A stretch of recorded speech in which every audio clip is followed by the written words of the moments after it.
સુરત में 187 સ્થળોથી 3900થી વધુ લોકોનું રેસ્ક્યુ કરવામાં આવ્યું। રેસ્ક્યુ કરાયેલા લોકોને 52 શેલ્ટર હોમમાં શિફ્ટ કરાયા।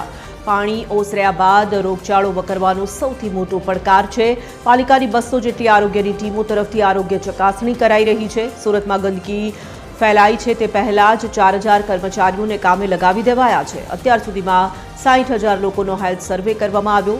13000 જેટલા ફૂડ પેકેટ્સનું અસરગ્રસ્ત વિસ્તારોમાં વિતરણ પણ કરવામાં આવ્યું।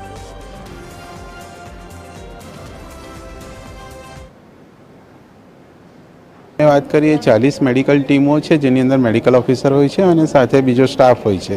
ते टीमों पाછી जे जग्याए अफेक्टेड एरिया है त्यां पण जशे अने ते उपरांत सर्वेलन्सनी 250 जेटली टीमों है जे 250 जेटली टीमों घरे घरे जई अने सर्वे करशे वेक्टरबोर्न अने वॉटरबोर्न डिसीज छे के नहीं अने साथे लोकोने आईसी पण करशे के आ रोगथी बचवा माटे शुं करवानुं अने अगर तमारा पगमां कापा हशे अथवा तो कंई छोलायेलुं हशे तो तमारे पाणीमां जरूरियात